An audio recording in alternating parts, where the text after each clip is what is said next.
The call go live on us in a minute. We don't know Yeah, nothing. look, just like that. Look, live. We're Uh, live. Hmm.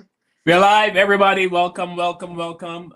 Thank you for joining us today on another Black Therapy show. We are here every Sunday, 7 p.m. Eastern Standard Time. Today's show is going to be a little different. We all decided we needed to do this show. For those of you who don't know, Kevin just recently lost his dad. I lost my dad a few years ago, and Tiffany lost her dad several years ago. And we always talk about our dads and our family members. I recently lost my oldest sister as well. Kevin lost his sister a few years ago, and Tiffany lost a brother. And I know it's a hard thing, it's not a popular thing to talk about death and grieving, but we all deal with it. We all go through it. And this is going to be a rough show for me, I'll say that, because even though my dad passed a few years ago, it's Yeah. still like it was yesterday, and but as we said, we'll get through it. And I know my dad, his attitude towards death was always like, life is for living, the living. I mean, don't mourn too much. Yeah, I know you're gonna miss me, I'll miss all that stuff, but life is for the living. Enjoy your life. He wouldn't want me to be going through life being sad and not living my life to the fullest. But I would say I am living my life, but there's still a sadness that lives beneath. Even though I'm happy, I'm talking, I do this show, I go about my daily life talking to people. In the back of my mind still sits my dad, and in the back of my mind, I think that's for everyone. I don't Yes. different, so. But you put on that face and you go out into the world and live your life. And so that's today's show is about reminiscing about our dads and what they brought to our lives, and any other family member that you lost. And I'll talk a bit about my sister as well, and Tiffany and Kevin would do the same. And I actually wanted to take this Sunday off in respect for Kevin losing his dad, but Kevin said no, let's do it, and so here we are. And it's a circle of life. We all gonna have to deal with it at some point. So if you have lost a loved one and you want to share your thoughts, or you want to come on the show and share your feelings on how you're dealing with grief, because everyone deals with it differently. Um, I would say to people all the time, and people that are close to me lose a loved one, I would say my favorite thing to say would be remember the fun times. Right. Mm-hmm. It's easy to say that. I would say remember the fun times, but even the fun times make you sad, but then it makes you smile. Uh, so Tiffany, you want to talk a little bit before we get the show started? Mm. All right. We have to put our disclaimer out. This we are protected by Fair Use Act. We do not own any of the content or any of the videos or music that's coming up. It's only for educational and entertainment purposes only. Our opinion is our opinions only. We would like for you to like, share, and subscribe, and leave a comment and let us know what you think about tonight's show, or even put your loved one that has passed away, put them in the chat to say rest in peace, because they are now ancestors. And a lot of people don't know that in other cultures they salute their ancestors.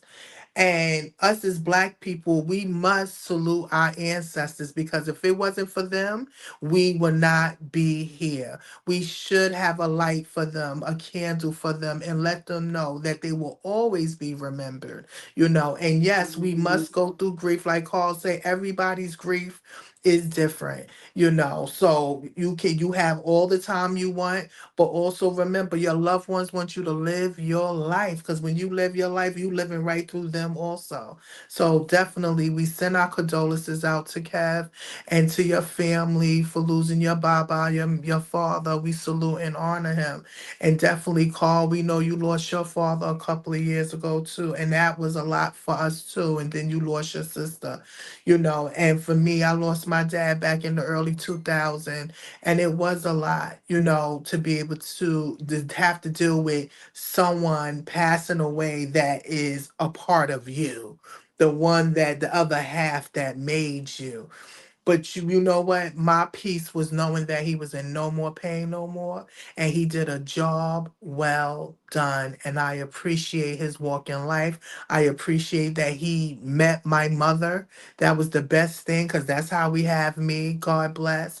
You know, and I also want to give a shout out to one of my niece lost her best friend this week, a young man, and 32 years old, didn't wake up. So my thing is, young people, please, if you're going through something or you're dealing with something, please make sure you reach out. Just like people go through grief, people go through traumas in their life, and it is outlets out there. So we definitely want to say that the Black Therapy Show loves you, and you have these smart books, smartphones, everything is right here. You know, make sure you type in if you need that help and love. Peace. All right, thanks. We have someone checking in from New Zealand. Shout out to Hey. someone in New Hey, Zealand. New Zealand in the house. Mm-hmm.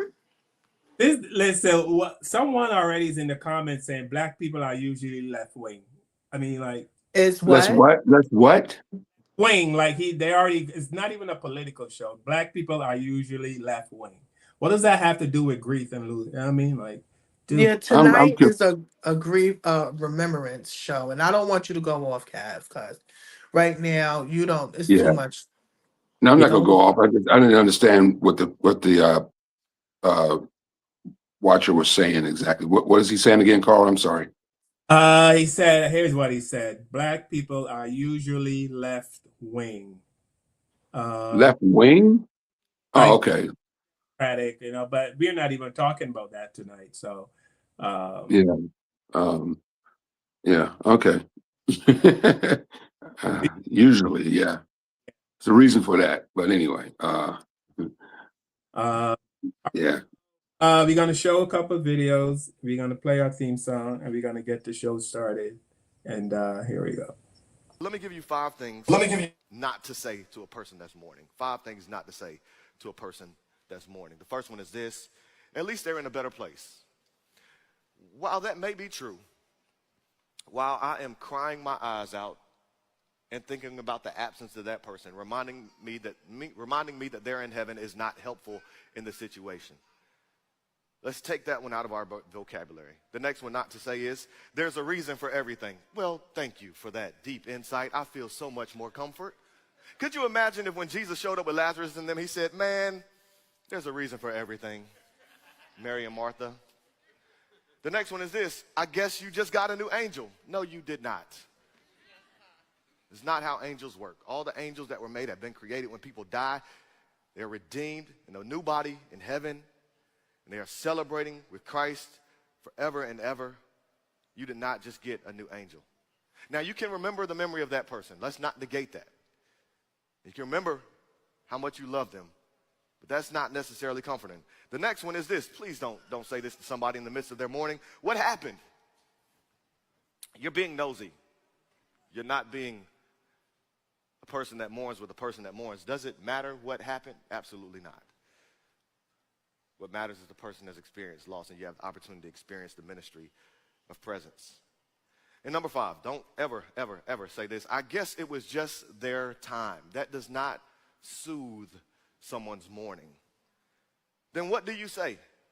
You sit with them, and if you have to say something, just simply say this: I am so sorry. I cannot imagine how this feels. For those of you that experience mourning, that have lost a loved one, that have gone through a very difficult time, I know for you, you've probably heard some of these phrases and you know that they aren't helpful. But I just want to simply say to you, I am so sorry. And let's be people who mourn with others who mourn, and sit with them in silence and solitude and practice the ministry of presence. Man, I gotta ask, how long ago did your mom pass? Man, March 7th, 2021. So it's been some years now. Yeah. Do you ever when or do you ever stop looking for signs that she's looking down on you? Bro, the light goes out randomly and I'd be like, damn, Pops, you full of shit. I'm riding to a red light, it turns green. I'd be like, oh, appreciate it, Randy. Just out of nowhere, how long does that take to go away? Because that's what's fucking with me the most right now. I don't think it ever goes away, nor should it. You know, they say grief is a sign that you love deeply. People always ask, when do you get over it? Never. Somebody that you truly love, and all the time, man. Right now, my mom will be calling me, texting me, hey, baby, you okay? How did it go? I have moments still after a football game. Let me call my... Hey. To this day, every stage I'm on, she would call. My team would tell you, she'll call them. Yeah. And I still have those moments.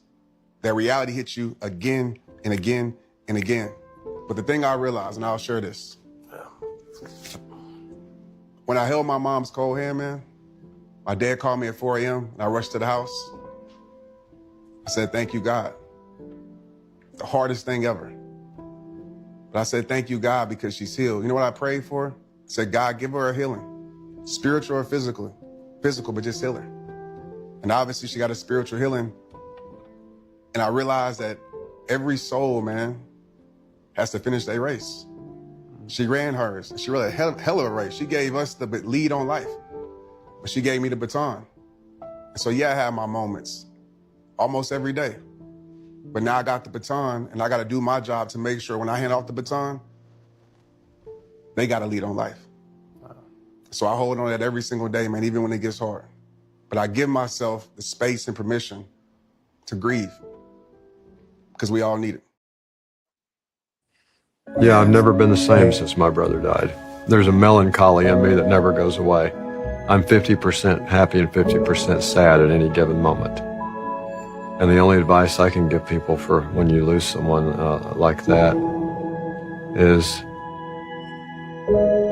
you won't ever get over it. And the more you know that and embrace it, the better off you are.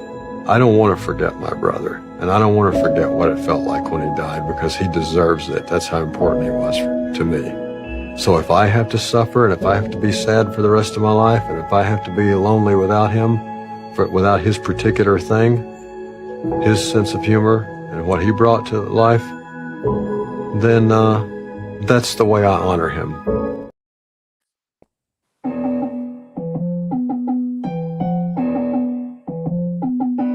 With the knowledge you gain, break away from the chains. We helping you grow the Black Therapy Show. Usually in a safe space, dealing with the black trauma. We unpacking and inspecting all our baggage and drama. Cause we gotta unite, no more killing each other. It's time to see a new future for my sisters and brothers. You know it, Kevin, Carl, and Tiffany. You'll have an epiphany. We'll give you everything you need to handle the enemy.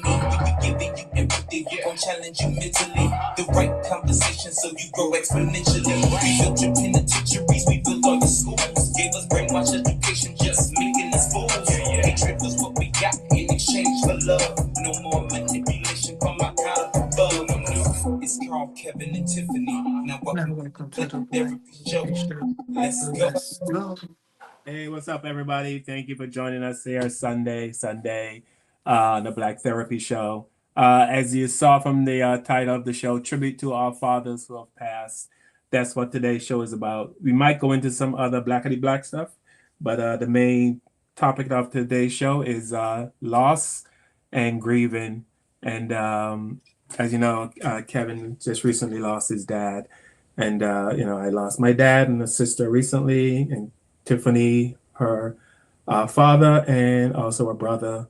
And Kevin also lost his sister. So, and we talk about this. I don't think we've spoken about this openly, like on a public forum, but we decided to do it today. And I would like to add to another thing that I don't like to hear people say, and I don't know if Kevin, you've heard this, but my dad died, he was 89. And people would say, oh, he had a long life, he had a good life. I don't care if my dad was 309 or 1,009. I just saw him as my dad. I didn't see him as a number. So telling me that he had a good life at 89, he had a good it just makes me want to smack people. It does. Like, oh, reduce my dad to a number, like, Insects. you know. Yeah. Uh, That don't bother me that much, Carl. To be honest with you, when people say you live a long life, and it doesn't really bother me. My dad, I think 84, 85 when he passed. So I think, and I disagree with the other brother you played earlier.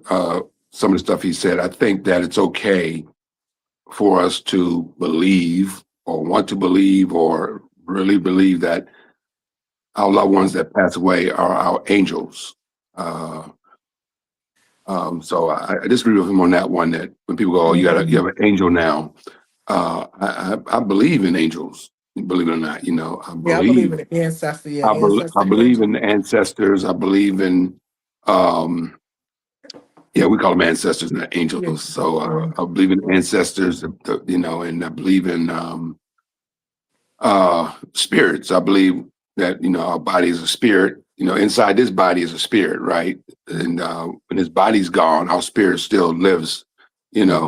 So I believe I've had contact with loved ones. Like people say, you walk in a room and you're thinking about your loved one, and then something happens, like a book Yeah. fell off the shelf or something like that, or a light or blink or something like that. Is that Yeah. person reaching out to you? So. Uh, so I do believe in angels and stuff like that, and your loved ones that you lose can be your angel and have you back in certain ways throughout the rest of your life. So I believe that. So I just read the brother on that one, yeah. Um, but Carl, we have a discussion on this show about men, longevity of men. Like we talk about our forefathers, for example.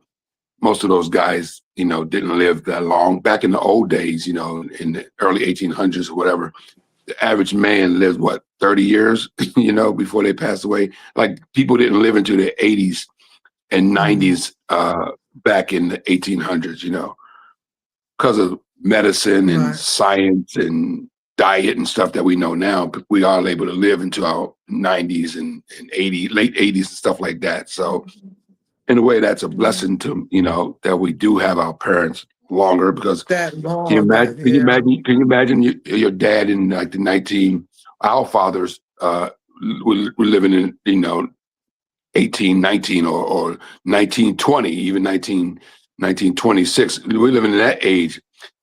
Our fathers wouldn't have probably lived to be 30 years old or 35 years Yeah. old. Or they You was know, taken away from us. Shit. yeah, Yeah. they were taken away from us, stuff like that. So yeah, yeah. So kind of grateful for the years. I know you don't put a year on your dad, but grateful that we have him as long as we have him, We because have them, right. most people have lost. I have friends too, by the way, Carl and Tiffany.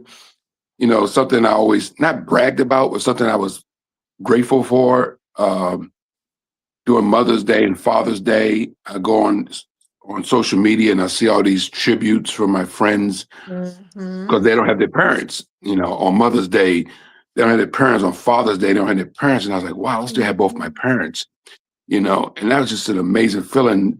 Me being 60, 1 years old, and still having both my parents. I have friends my age and younger than me that don't have their parents. And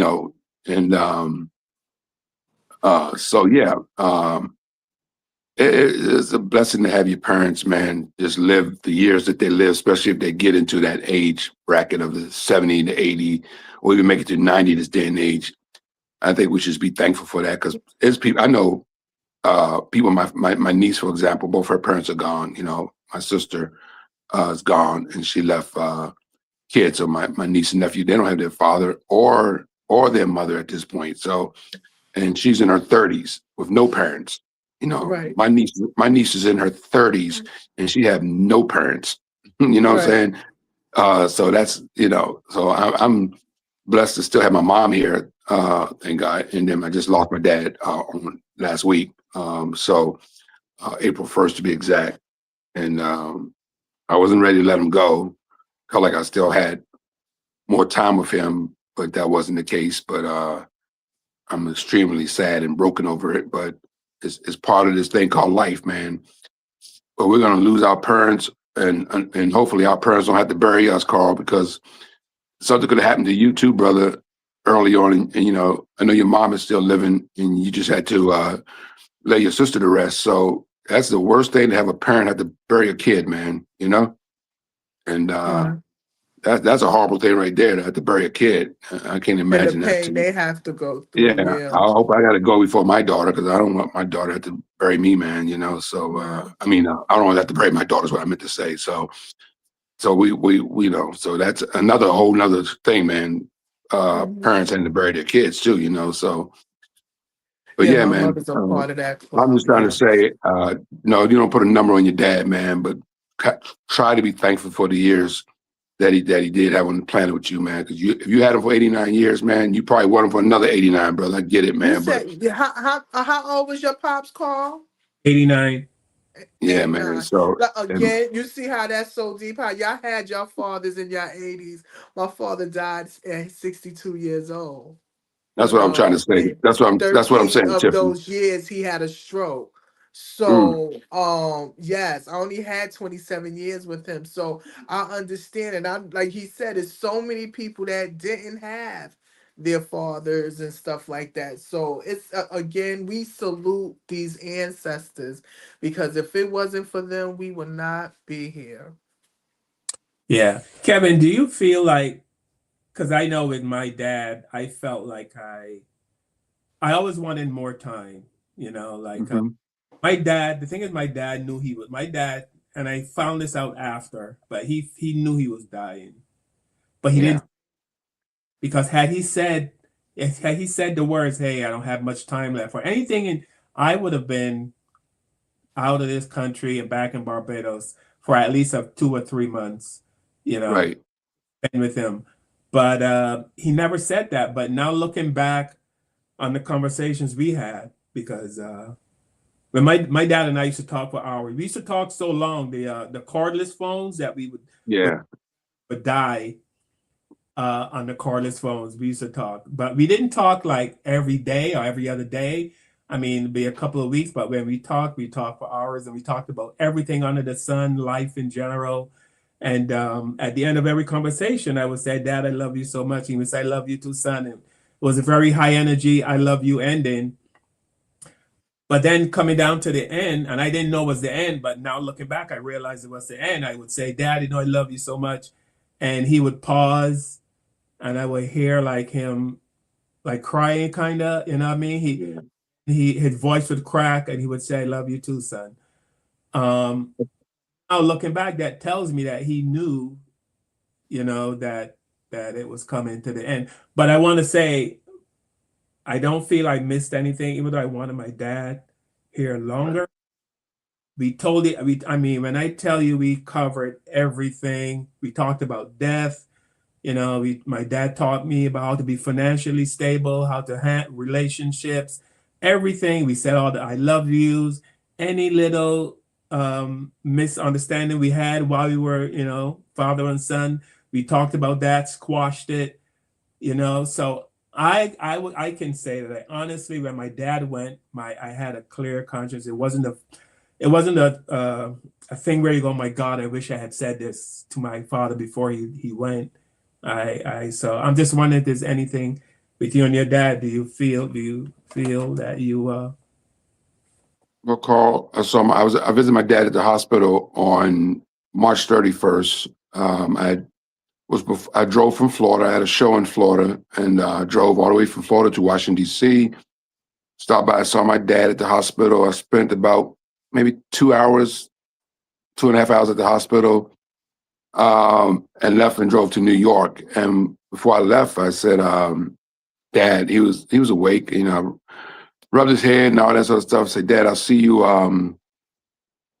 Saturday, because I'm coming back to Maryland on Saturday. I have a show in Baltimore Saturday night, so I'll come in early and spend some time with you in the daytime at the hospital, visiting you." And so I was expecting to see my dad again. The next day, I got a phone call from my sister, said my dad passed away at 105. yeah. So I didn't know he's going to die.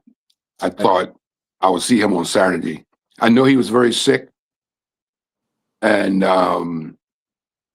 I knew he was very sick. I knew that he was fighting for his life, and my dad's a fighter. He'd do everything in his power not to go. But I think, I was expecting to see him on Saturday, and I did go to Baltimore. I'm still in Maryland right now, actually. I came to perform here last night, and yesterday during the daytime, I was supposed to see my dad, and I didn't because he's gone. So just that quick, man. That phone call came the next day. It was devastating, bro, because I didn't realize that when I left the hospital, I wasn't gonna see him again. Because I would have left the hospital. I would have stayed there, right? Like, he only got 2 more hours or 3 more hours or half a day left. You're not gonna leave the hospital. You're gonna stay there, and that's it, right? But I did leave because I didn't think he was gonna pass. I thought he was gonna be, get through this because he's always gotten through it. He's been in the hospital in ICU before and gotten out and gotten through it several times over the last couple of years. So I just thought this was another time where he's going through this rough time and he was going to get through this like he always gets through it. So I didn't expect it to be the last time I saw him. I didn't think that'd be the last time I saw him. I think he knew, as I look back and I've been brainstorming on the last time I saw him, I think he knew that he was going to die. I think he knew that. And I think he knew that. I think he wanted to see his kids come through, his loved ones that visit him. I think he's waiting for everybody to come visit him. And he actually spoke on a 3-way with my mom, and my mom and dad been divorced since I was probably 6 months old, right? So and remarried 100 times, right? But that's still my mom's first husband and the mother of her 3 kids. So I called my mom on a 3-way when I was at the hospital on March 31st, and he spoke with my mom on the 3-way. Little joke around sort of thing. My dad always have us, trying to sneak one in, sneak a joke in or flirt in. Even on his deathbed, he had enough energy to flirt, right, with his old wife. So just who he is, that's the way he is, right? So, but I think he heard the voice of my mom, and he saw his son and he saw his daughter that week. And my other brother is in Arizona, so he couldn't make it down, to visit him in the hospital. But he talked to my brother that day also. I think he, heard from all his loved ones of his immediate family, and his brother, visited him every day. So I think he knew he was going. I think he's waiting to see everybody before he left. That's just what I get. That's my guessing and everything. That's what they do. That's what they do. They make sure they see all their loved ones.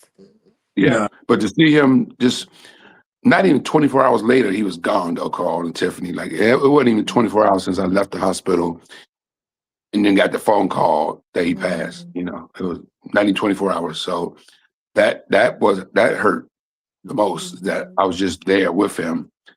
And if I knew he was going to go that quick, I probably would have stayed longer. I would have stayed, and I would have stayed longer. They would have to kick me out the hospital, So I remember my best friend, Doc, legendary comedian, the Fat Doctor, passed away. And he was on his last leg. We knew he was going to die. And the nurse at the hospital, they brought a cot in for me. They brought this extra bed into his bedroom, into his hospital room. And I spent the night there at the hospital with Doc. He was like a brother to me, and they were a very nice hospital, Richmond, Virginia, man. They brought a cot in, and there I slept on that cot, in the same room with Doc, and we lost him probably a week after that, So, yep. But that's the way it goes, man. People you love you're going to lose them, and all you have is the memories and all that stuff, man. There's nothing else you can do about it. They'll say 2 things you can't escape in them is death and taxes. You can escape taxes. You can escape taxes. You can't escape death. There's people that don't pay taxes. They go and somehow get through this world, but you cannot escape death. That's for sure.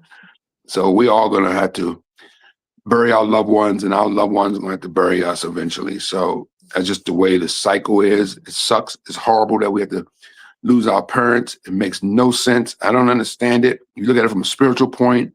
If you believe in God, you believe in Jesus, all that stuff. You know, if you're a Christian, Muslim, whatever, you just can't wrap your head around why do we have to die? Like, why do you have to die? Like, why? Why do It's my just mom a have to go? Why did my dad have to rebirth go? and death, You know, why do my sister and my brother and all these people I love, why do they have to go? You know, why do I have to go the same way, you know, they're gonna go? You know, if I go before my two siblings, you know, it's just always the two siblings I have left, I should say, because my other sister's already gone. So, you know, you think about it, calling Tiffany, like I can't even you just comprehend, like you can't even comprehend like you grew up with like your father. Like I'm 61. I mean, I've had my dad for 61 years. That's a long time, right?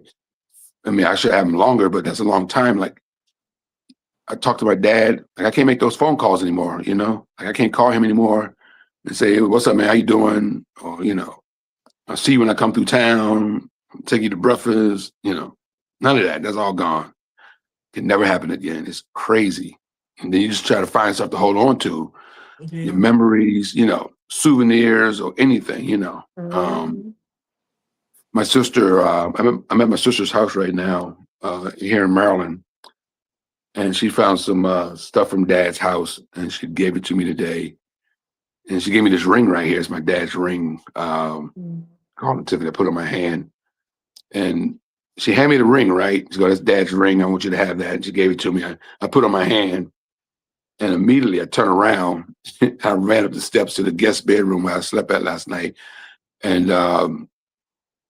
broke down crying. I didn't want my sister to see me bawling, right? Oh. Trying to be strong for everybody else, right? So I didn't want my sister to see me bawling, but I went upstairs immediately. I turned my back on her when she gave me the ring, went upstairs and started crying because it just like, you know, you're still dealing with that grief, you know, and then to get, you know, so this ring is my dad's ring on my hand and Yeah. it will stay there. It will stay there forever. So, yeah. Tiffany, when your dad passed, did you have time to say goodbye or was it really sudden? Um, it wasn't sudden. He had a surgery and he had complications, but like indirectly, it took him a month and a half to go.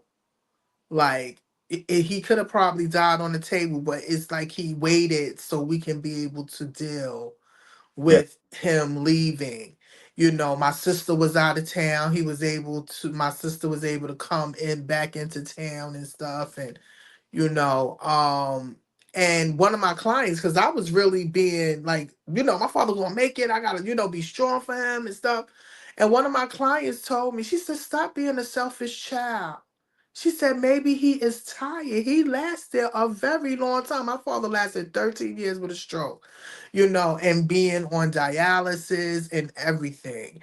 And I saw him he did very good. So when he made his transition, and the first thing he said, before he said he started seeing his ancestors, he said he saw his mother, he saw Native American. Like he's telling us what he's seeing. That's when we started knowing that he was getting ready to leave. And I told him, I said, if you ready, Dad, go. I can't hold you. I appreciate you. Job well done. And that's the hardest thing, is letting go of somebody that made a part of you, And he just started shutting down piece by piece.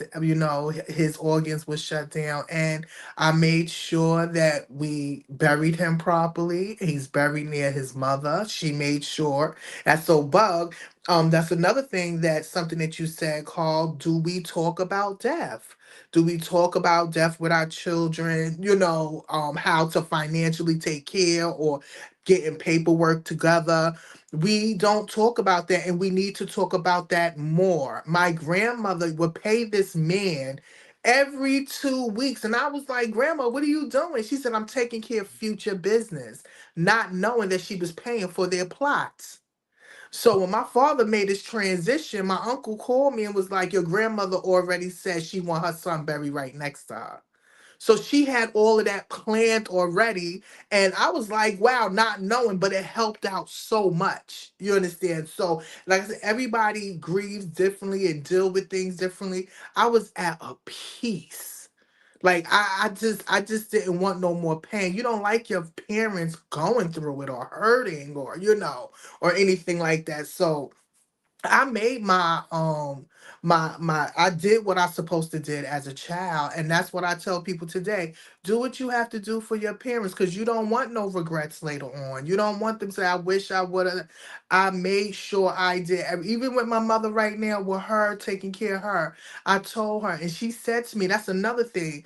Parents must talk to your children, especially about life and death. My mother told me if she leaves this earth today or tomorrow, she said that I did what I supposed to do, and she don't want me to go, to be sick or anything like that. And that helped me too, because when she do, because every one of us is going to lose our parents. That's a part of our life. That's something that's going to happen. But I know that I'm going to hear that, and that's going to be able to help me deal. You understand, with anything. So again, it's hard. I had to deal with it, but I knew that I did my job, and they did their job, and I couldn't hold on no more. What can you do? You can't say, God, stop. If they body and they shell is tired, what can we do? So again, I salute my dad, that he held on that long, and I salute again, we must talk to our young people, before they get older and they have to go through this, about life and death, because we don't talk about those things. We don't talk about insurance. How if they pass away, and funerals is not like it used to be. Funerals is like 15 to 20,000, for a decent funeral. Or and if you don't have that, you don't want your family going somewhere that you don't want them to go, like Pottersville or something like that. So again, we definitely have to talk about life insurances, what will happen, what is their wishes, what they want to do, and after, if anything ever happened. Yeah. You're right, Tiffany, about the funeral prices. Um, and it's ridiculous. Like my sister and I were just talking about going over some stuff, funeral prices stuff. Today we're having this conversation. As we're planning the service for my dad. That's crazy. Like they Yeah, just charge you for everything, like everything. Like I didn't even realize they charge you for like everything. The daggone, like she was talking about the limousine. Like they charge you $3 a mile from wherever the funeral service is held to the mhm, cemetery. Just little knickknack stuff like that. I didn't even mhm. think about it. They charge you to go pick the body up from the from the Yes, from the they do. hospital and bring back to they charge you for every little knickknack. I'm like, wow, people are grieving and you're hitting them over the head with every little knickknack you can think of, just to get money. It's like it's a booming industry. I mean, people are gonna die, but Very booming. They got people on Amazon buying their coffins now because it's cheaper. Yeah. like man, I saw that. I funeral. said, "Oh my God, is people buying coffins on I gonna get to Amazon?" it's gonna get to the point where people are gonna start, and there's these laws like you can't you know, I guess you have to have a hearse to put because people will start carrying these bodies in SUVs or something. It's out of control. Like it's I'm not laughing. God forgive me, but you're not I'm, lying. I'm like it's crazy. Like look, we got a Ford Escalade. We're gonna put them in the back of that because it's like these funeral prices This are is too crazy expensive. now. Yeah, like we're taking an Uber. We don't need a limousine. It's just the prices of these, and nobody's regulating these funeral homes. Like it's our government's job to stop these companies from doing this. Everybody needs to make money. We get it, but just to this is out of control. Like no But funeral should be $20,000, like or $15,000. Like that's just no, ridiculous. it's about that. But I'm going to tell you this: our right is to ask a question, because this is what they tell you in any business, and you should know. If you don't ask, they won't tell. Right? So if the first thing you know they're gonna show you is the most expensive, you be like, no, take me to the Medicaid section, please. Let me see what what we're doing for the Medicaid plan, okay? Because you're not gonna just hurry up and give me a $25,000 coffin, okay? Because my first thing my father said to me was like, put me in a wooden box and take me to the red dirt. That means take him down south to Georgia. You understand what I'm saying? So I made sure I didn't go crazy, because he already threatened me. So yeah, come on. No. All right, here's a basketball player talking about his father. My dad, he just did everything. Like it was like it's such a hard thing when you got somebody there and you get so used to it. It ain't that I underappreciated him, because I talk to my dad every day. You know what I'm saying? I didn't underappreciate him. Especially when they just get snatched up like that, ain't nobody really ready for it. Like the hole that it leaves. I guess the process of it was like understanding that until I go down, like they really won't know. I mean, we could celebrate, we could do this. People talk about getting flowers while you're still here on Earth, but you can't really feel it till somebody gone. You know what I'm saying? So it's like now when I do like just my day-to-day stuff, like I can hear him. Like I know what he taught me. Like I know a lot of people didn't have their father, and I leaned on mine. You know what I'm saying? Like I had friends that leaned on my father, and it's like it make me happy as hell to say like he was a good man. You know what I mean? But it's like within that same breath, it make you cry like a little baby. That is like I ain't got him no more. You know what I'm saying? About.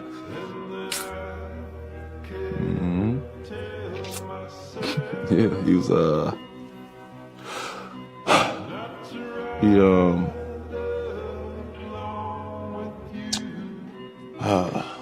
day before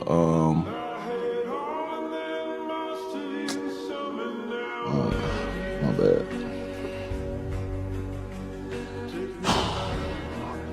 My bad, dog.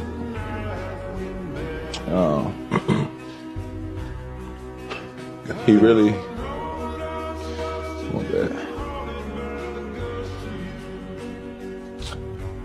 So he really wanted me to he liked when I wear the suits, the full suit. He liked when I wear shirt and tie and stuff. He always got dressed for the office every day. He would wear a shirt and tie. And our last convo, he just was like, man, you look good in them suits, man. Like, I like that you taking jobs now that you be wearing that suit.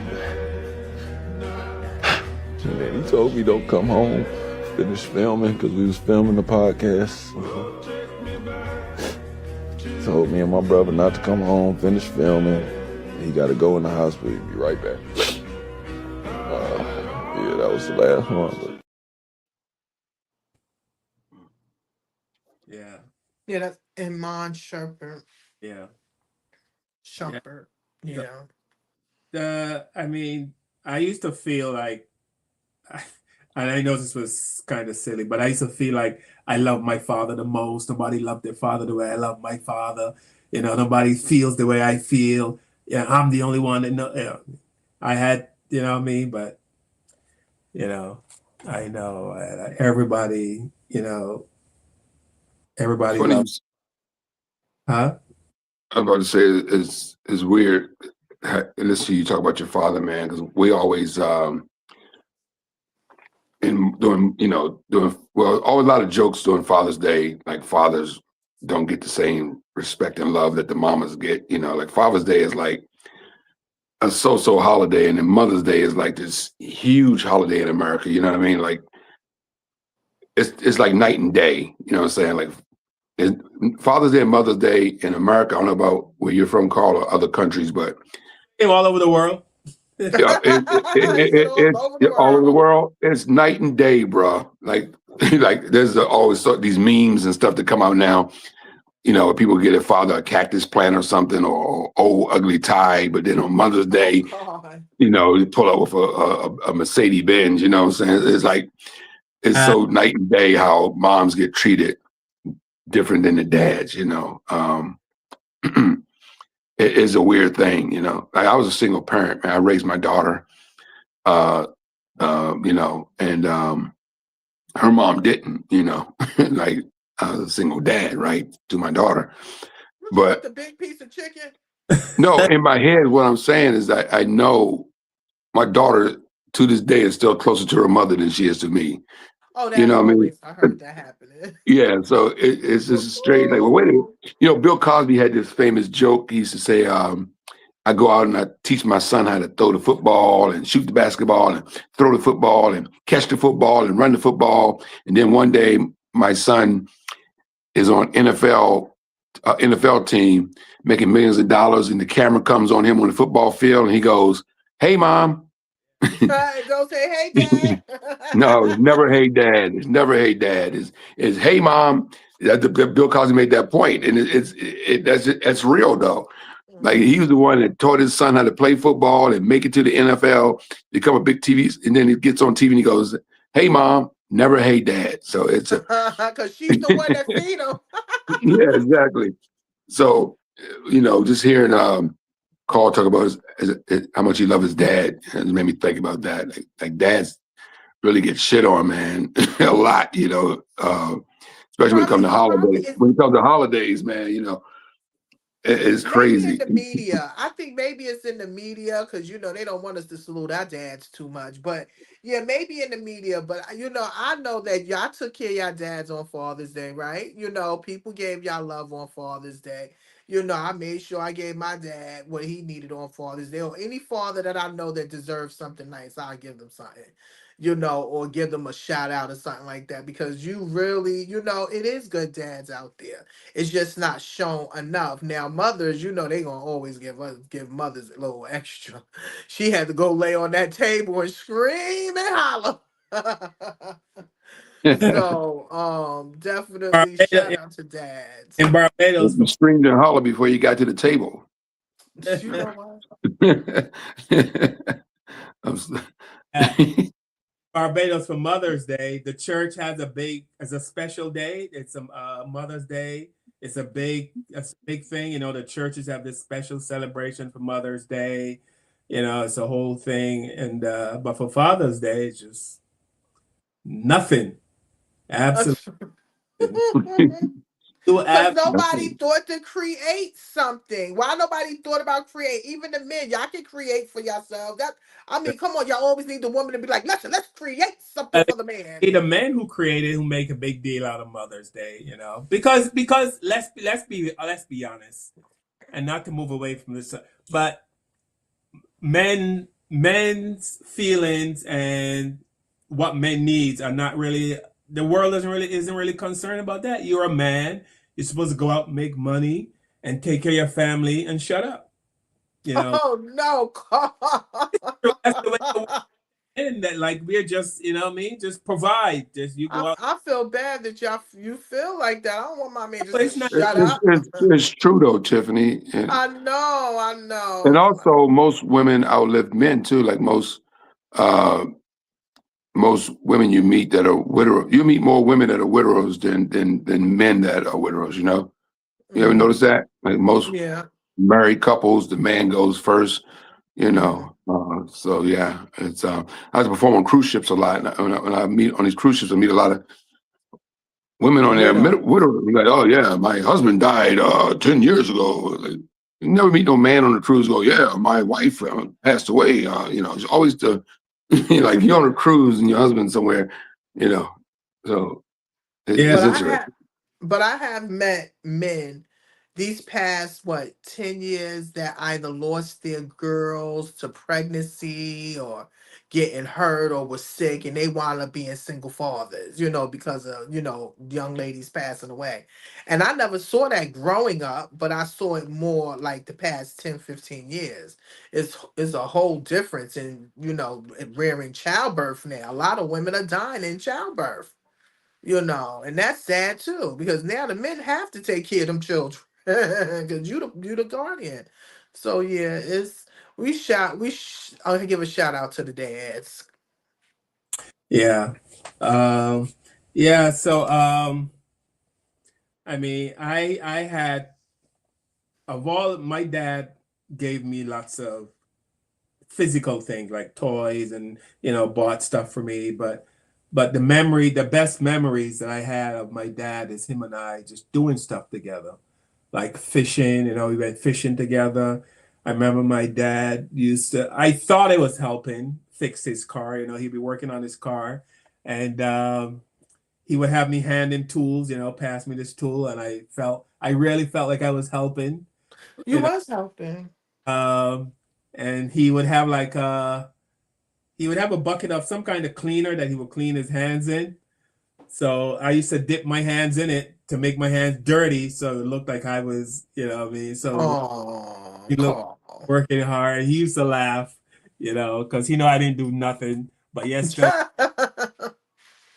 So those are the fond memories I have of my dad. And at the end of the day, memories, as they say, don't leave like people do. Yeah. So yeah, my father was a comedian. Everybody used to call him Robin Harris. And Yeah. y'all know who Robin Harris is. Yeah. He used to Yeah. always crack jokes. And that's one thing I can say that I appreciate with comedy and stuff. My father liked to crack jokes, keep you popping and laughing. What your father did to make you start laughing, Cav? Well, my dad, unlike my mom, I get my sense of humor from my mom. My dad, Oh. unfortunately, I get my dad. As we talked about my dad today, my dad loved women. Oh. Oh. Nova. Oh, Pop. I But did see his picture. I was like, oh, look at Pop looking like Cav, looking like Pop. Casanova.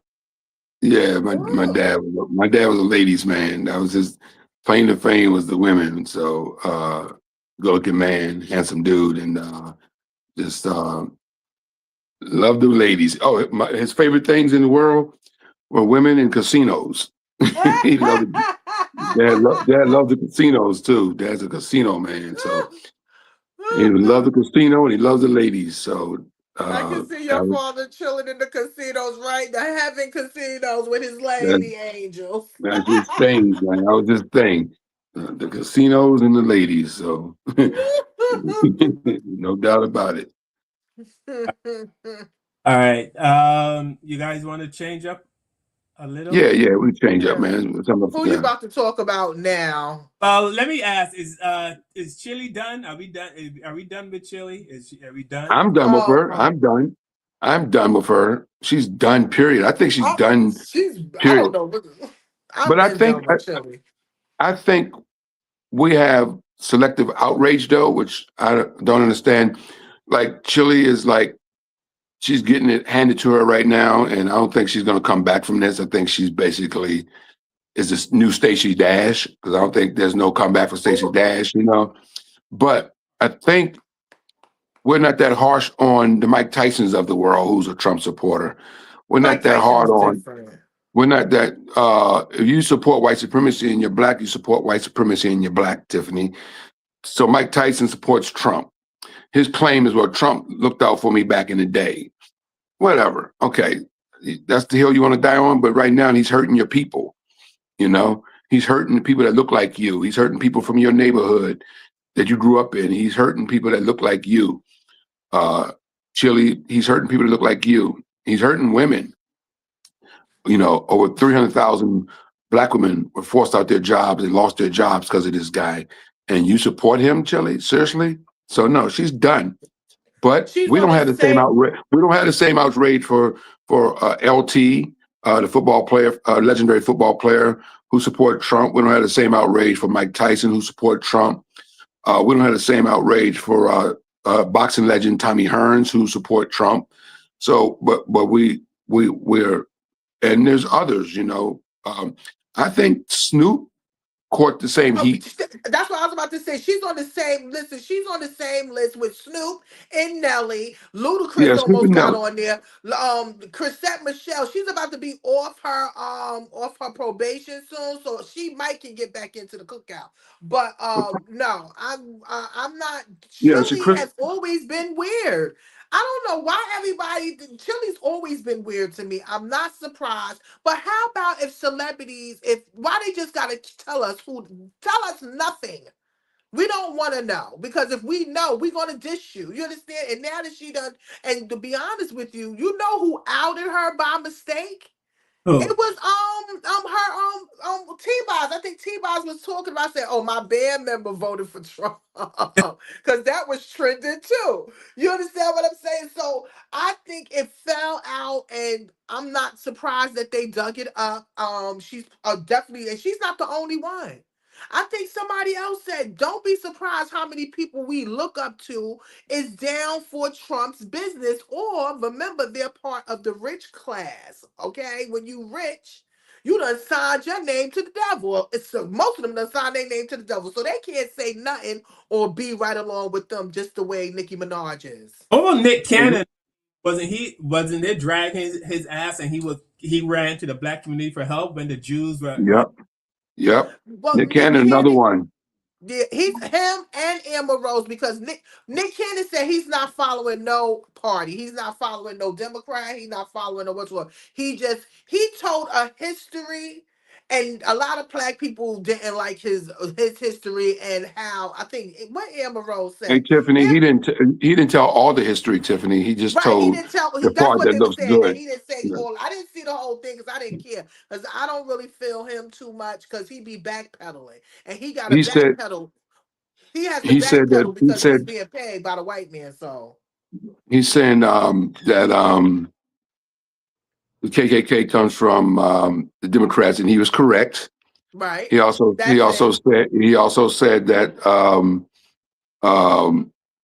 yeah. So he said the Democrats were the party of the KKK, and he's correct about that. But he didn't tell the whole story. So if you're going to Right, tell the story, tell the whole story.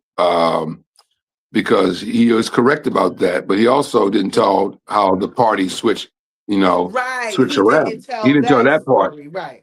Yeah, he didn't tell the story that it was the Democrat Party that signed the Civil Rights Act Mm-hmm. and all the other acts.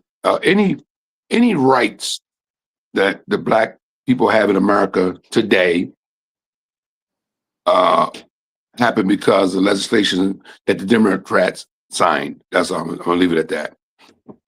No, then yeah. So we'll leave it at that. And that goes for Yeah. women too. Any women rights, and rights for blacks all come from the Democratic Party. None of it comes from the Republican Party. Yeah, because they Not changed what not I heard. They one. changed over because of Kennedy. Yeah, they changed over They because said a Kennedy. lot of people, black people, changed over to Democrat when Kennedy came along.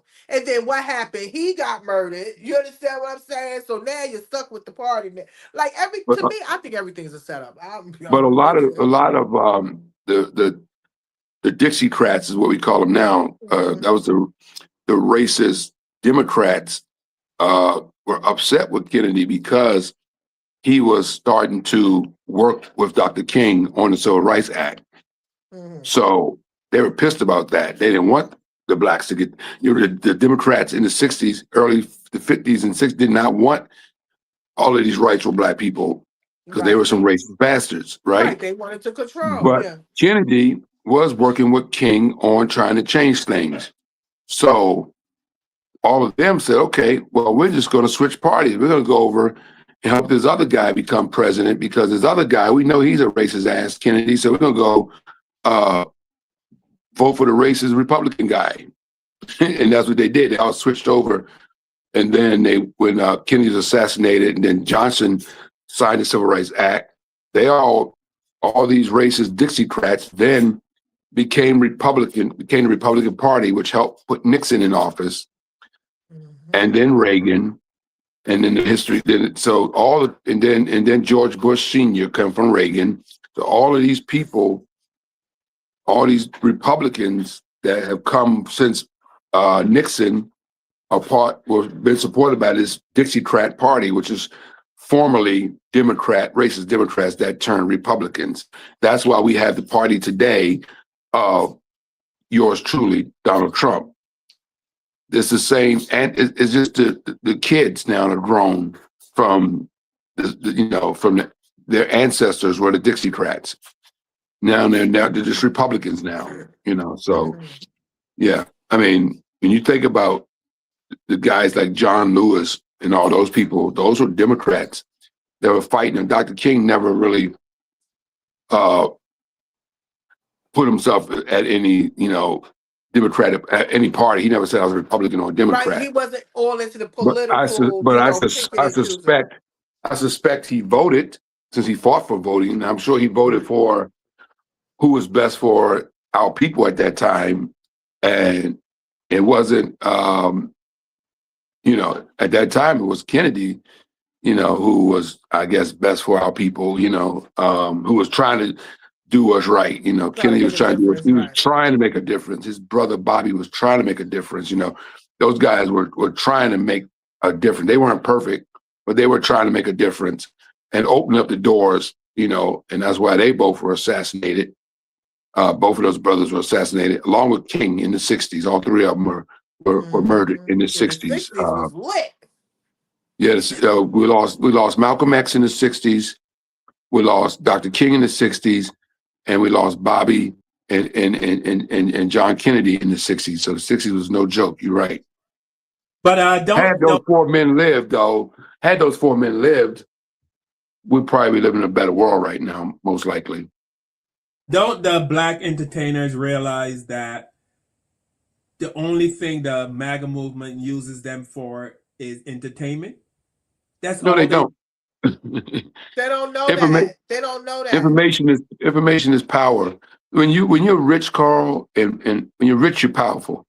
When you got a lot of money, you're powerful, and you're around a lot of yes men. So Nick Cannon's worth a lot of money. Nobody's going up to Nick Cannon and go, "Yo, bro, you're wrong," because everybody around him is yes men. Everybody around him is there for that paycheck. I remember Stephen A. Smith, when he first came out and said something negative about the Democrats and was siding with his daughters, jumped his ass, But once he signed that $100 million contract with ESPN, his daughter's been awfully quiet lately. I don't hear them going, "Dad, hey, Dad, you shouldn't say that about Michelle Obama." I don't hear no scuttlebutt from them now, because everybody around you, when you're rich, is yes men, because everybody wants that check. Everybody wants that mortgage paid off. Everybody wants that new house and that. Oh, they want to live that life. They want that Benz outside. Well, if your dad's worth $100 million, he's gonna buy you a house. He's gonna buy you your dream car. He's got your back, and all you gotta do is just, yeah, Dad, yeah, Dad. So yeah, Mom, whatever, so whoever the rich person is in the family. So that's it. Your family ain't gonna go against you because you got that money. So they just gonna stay quiet. They might not agree with him, but they ain't gonna challenge him publicly because they don't want to be cut off. And that's the harsh thing. So nobody's telling Nick Cannon the truth. Nobody's telling Nick Cannon the truth, Tiffany. Nobody's telling Nick Cannon, to shut the F up. You're wrong on this one. You're not telling the whole story. You didn't go to school and learn this. They don't teach us in school, so you got to learn this on your own. You got to do your own homework, your own studying. Get a historian to tell the truth. My thing is they can ask for the real truth instead of trying to explain it on their own, because we know we're not going to listen to you. Go get an expert and let them break down, what needs to be said, or what is the history of the Democrat and the Republican Party, And what happened to not telling who you voting for, I thought that stuff was secret. Wasn't it secret back in the days? Yeah, before social media, yes. Yeah. But Tiffany, you don't need, back in the day when I was a kid, my mom used to have this encyclopedia on the bookshelf. It was like from A to Z. You want to know something. You want to know something, you had to go get one of them big blue books. You ain't lying. And open it up and go through it to get to, now you have this thing called Google on your tablet, on your cell phone, right in the palm of your hand. You have a wealth of information. You can Google just about anything and learn for yourself. Nick Cannon can sit back and pull up YouTube videos on American history, on Black history, he can tune into this show right here and learn something tonight, or any day of the week, or any Sunday. Nick Ken, you can watch us and learn something. So my point is, you have a wealth of information in the palm of your hand on your cell phone. You don't have to go get a big giant book off your mom's bookshelf anymore and look anything up. So you have YouTube, which is powerful because you can pull up any video on the Civil Rights Act. You can pull up any video on. I've watched so much documentaries on Lincoln and all that stuff, and just learned so much on these documentaries on American history, dating back to the slavery and the civil rights. I've watched countless videos on this stuff Do you think that because I celebrities need to self-educate talk about myself. it? Do I you think they self-educate need to myself. talk about it? I think that they talk about it because they want to please the people that are putting those paychecks in their Okay, I pocket. wanted to just make sure that because I think that's what's going on with a lot of the celebrities that's rooting for people that's not rooting for black people. Because if you look at it, Carl, none of them is doing nothing enough for black people, but they are definitely be up there going to play a DJ, go play music. They are entertainment purposes only. So I'm not surprised at her. Again, she's always been weird to me. If I canceling her, I don't know. Again, she's an entertainer. Is and she's on tour right now. She's Yeah. on tour with They Involve about and Salt and Pepper and Spinderella. And ticket sales are slagging, and they're about to remove them from the group and replace them with SWV, from what I understand. But SWV is on tour with another artist right now. I think they're touring with Charlie Wilson or somebody. They are with somebody right now.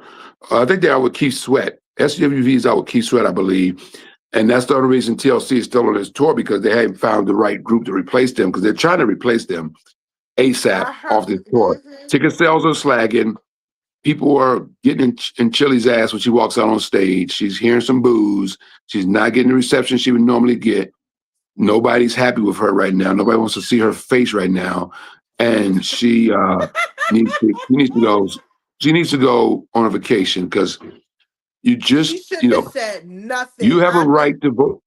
As I told somebody on Facebook who was taking up for her, yes, they have a right to vote who they want to vote for. Yeah, they do. But you also have the 300,000 plus black women that lost their jobs because of Trump also have a right to be pissed off at her, because she's supporting a guy that has done nothing but degrade black women. And if you're going to support a person that does nothing but degrade black And women, tell you about who that person is. then you got some problems. Weird. Not to mention, she got a snow bunny as a husband. Oh, okay. Weird. I'm sorry. I'm telling you, Chili was always weird to me. So she got the white husband. So that's not sitting well with a lot of people either. So the fact that she's supporting Trump and she got a white husband, that's a double whammy. You've seen me on the show enough times. I ain't got no problem with interracial marriage. You know that. But I've said that 1,000 times on the show. But if you're supporting Trump and you got a white husband, now I'm looking at you side at it. Kev, have you ever thought about what it would be like if you weren't black? Is there any other race you would like to try?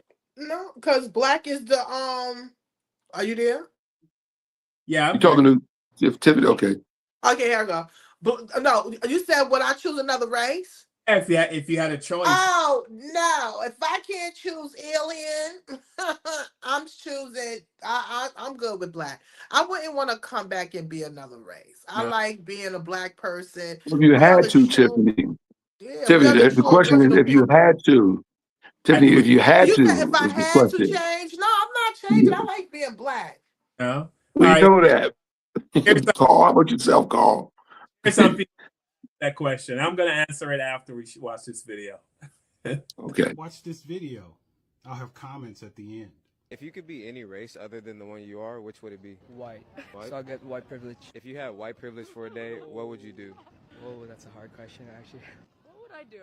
Honestly, just live. You can't really pinpoint whatever it is unless you contrast it. Like if everyone's white, you can't really see it, but if you contrast it to other races, that's when you actually see it. The struggles that others face, most of white people don't face. That's when the privilege comes in. If you could be any race other than the one you are, which would it be? I feel like this is a trick question. Honestly, white, because, white privilege. What is your current race? Asian, like ethnicity Vietnamese. Vietnamese? Yeah. What's one thing you take pride in about being Vietnamese? Our family values, my culture. We're very proud of being Viet. But also, after COVID, it was a little bit scary. If you could experience white privilege for a day, what's the first thing you would do? Honestly, just walk around. Even as a white, ideally as a white male, just walk around and be able to be safe in my own skin. If you could be any race other than the one you are, which would it be? I think we both would agree on the answer. I would say white in today's world. You know what I mean? Yeah. But I'm very starstruck right now. You're very handsome. Thank you. Yeah. But yeah, this is I would say any race. I'm Indian, so I would say white probably in this country, so I could get to where I really want to get to because of glass ceilings. And then if you could be any race other than the one you are, which would it be? I wouldn't be any other race. I like my race. If you could be any race other than the one you are, which would it be? Black. No, I was just gonna say the same thing. I don't think I would be anything else. If you could be any race other than the one you are, which would it be? Damn, I don't think I would want to be any other race. Being black is fun. If you could be any race other than the one you are, which would it be? None. I love my race. What's your race? I'm mixed. Mixed with what? I'm Brazilian on my mom's side and Afro-German on my dad's side. If you could be any race other than the one you are, which would it be? I wouldn't want to be any other race. I want to be black, so I'm good on that. If you could be any race other than the one you are, which would it be? I wouldn't be another race. If you could be any race other than the one you are, which would it be? I wouldn't want to be any race other than mine. What's your current race? I'm black. If you could be any race other than the one you are, which would it be? Ooh. I don't see myself as any other race. What's your current race? Black. What's one thing? If you could be any race other than the one you are, which would it be? White. Why white? The freedom and the independence. This video is very interesting. Notice none of the blacks wanted to change their race. None of them opted to be white. The most people who opted to change their race turned out to be Asians, and Asians are the most successful ethnic group in this country. Yet and still, they'd prefer to be white, even though Asians do better than whites in this country. Very strange. Just shows you the power of the media, mainstream media narrative. Very, very interesting. I'd appreciate your comments. Wow. That is deep. Wow. That is deep. I'm not surprised with the Asian because I heard Asians always wanted to be white. Like they have a caste system too. Like they have dark Asians. The Asians stutter. They didn't even think about. I mean, they was like white. Yeah. I bet you they put that on their thing when they ask me. They don't put Asian. They be looking like Asian, white. The Asians couldn't wait to say white. But nobody said they wanted to be black either. No Asian or white. No white guy or Asian person said, "Hey, I want to be black." Like nobody wants to be us. They know the struggle. They know the struggle that we go through, but they want to dance to our songs. They want to wear our clothes. They want to act like our culture, which we don't have no culture. But everybody want to be us, but they don't want to change colors. Even an Indian guy who is technically a black person, just with straight hair, he's black. He wants to be white. You know, Carl, I think I brought this up on the show. I brought this up on the show, probably, Carl, I think before I was performing in at a casino, Cherokee, North Carolina, up in the mountains of North Carolina. It's a beautiful casino there. But every time I go there and perform, I'm around a lot of American Indian people, and I always felt negative energy. I never felt from American Indians. I never felt like, the bond. I never felt this like loving. I felt like you feel when you're around racist white people. Yes, it was the weirdest thing. It's the weirdest thing because I go to the grocery store down the street from the casino to the food lines. I can rack up some fruit from my hotel room, and I go in there. I'm all happy to see them, and I'm speaking to them, and smiling at them, and they look giving me like the look, like I don't like you. What are you looking at, nigger? Yeah, and it was shocking to me. I was blown away because I was happy to see them, and because you don't see a lot of American Indians just walking around, right? Chris Rock did a whole skit on that. Like, you don't go to, what Chris Rock said, you don't go to Red Lobster and see American Indian family over there chomping down on some crab legs. It was a funny skit, but you're right. You don't see them every day, right? So I'm on their reservation, performing, and I see them, right? And I'm like, happy to see them. They got the long hair, and the little kids got the long hair, and it's just they walking around. And I'm looking at them like they're a novelty to me, right? Like wow. And then I'm smiling and happy, and then they all look at you like Tiffany said, N-word. Like what? And it blew me away. It hurt me. It blew me away. I was like, wow, these people don't like us. Nobody likes us. Even American Indians don't like us. And I don't know why. I haven't done any research to find out why they may not like us. Because those are the diluted ones. I research everything, by the way. I love researching and learning They're stuff. the diluted ones. I got to dig into that to find out why there is some sort of, negative energy coming from them, towards Black people.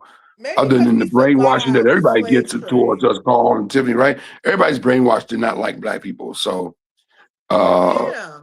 yeah, And I'm not surprised at that. That's not the first time I heard somebody saying that the Native Americans you have some of them that look down on, Black Americans. And I'm like, why? We didn't do it to none of y'all. Not that's single crazy one. Matter of because fact, we have so much we will help admiration for y'all them. before y'all help us. That's the Yeah, sad part about it. You understand? You remember that the is show you true. did, Carl, when you said the Asians and the what's it told them, if anything happened to you, go to a Black person. You Yeah. understand? They'll come to us for help. But if we ask them for help, they would not help us. And it's sad because we don't feel that way about them. But again, I'm not surprised at the Native Americans. I'm not surprised. Maybe they mad because we survived the slave trade. You understand what I'm saying? And they had to be put in confinement. And it's so because I used to support the Native American festivals all the But time. I feel like that around certain Africans too. Like they look at you like, and you yeah. Well, looking we at know them they like, don't. oh, We know they don't like our asses. The African people definitely don't like our ass. So they don't care about us. We've had this show in conversation 1,000 times how African people treat African Americans in this country. They do not care much for us. yeah. You can And feel it. It's an energy. but it's the same thing with the Migos too. Like Spanish people don't. Nobody likes our ass, but Carl. Carl, Carl, the only person that like us, Tiffany. Everybody else hates Black Americans. Carl, I don't know what happened to you, Carl. You're from a different cloth, bro. You have But, to, but you have to Carl, come. Where I'm at is where my family's at. So you have to be around when you guys get around my family, you will see that there's a lot more people like me. I'm not unique. Actually, my sister's boyfriend, who is from Barbados, he was the one who hit me to, all the Blackness and was like, he's the one that hit me to all of this. And he said, don't get on this bandwagon because he told me a lot of people come from the Caribbean and they start shitting on the American Black Americans. Yeah, the Black Americans. And, he said, don't, you know what I mean? He said, these people been through a lot. And before you do that, learn the history, so. And that's good that he schooled you on that. And Yeah. that should happen with a lot of people because when they do come over here, they do have a chip on their shoulder. Yeah. And you get that chip off your shoulder because we've been here all this time. We should be riding with these chips on our shoulder. But after everything we be through and go through and going through right now. We gotta have 2 or 3 jobs, 5 or 6 the 2 partners to be able to help us pay our bills. But the reason they do it is a good example of Chile. The reason Chile is MAGA because a lot of Black people like her see that white people own most of everything. They're running most of everything in the world, and she figured if I side with them, they're gonna like me and they're gonna treat me better. And she probably feels like she gets treated. It's the same thing with people from the Caribbean and Black people from Africa, Black people from the Caribbean. We come to America. The white people hear our accent. And they treat us differently. And hey, Carl, I got to push back on that, bro. I think I don't know if that's the reason why. Look, you might be right, brother. I don't know the reason why Black people go MAGA, but the Black people that have gone MAGA are Black people that are financially successful, stable. Chile is worth. Chile has she has a net worth of $6 million. Now, Hollywood standards, that's not a lot of money, right? But that's a lot of money. But in Hollywood standards, like people like Denzel Washington is worth, $90 million. So yeah, I mean, but she's worth $6 million. Her net worth is $6 million. And that might not be all cash. That might be property and a little bit of everything mixed in, right? Her net worth is $6 million. So she's living fine. She's not worrying about her car note. She's not worrying about her mortgage.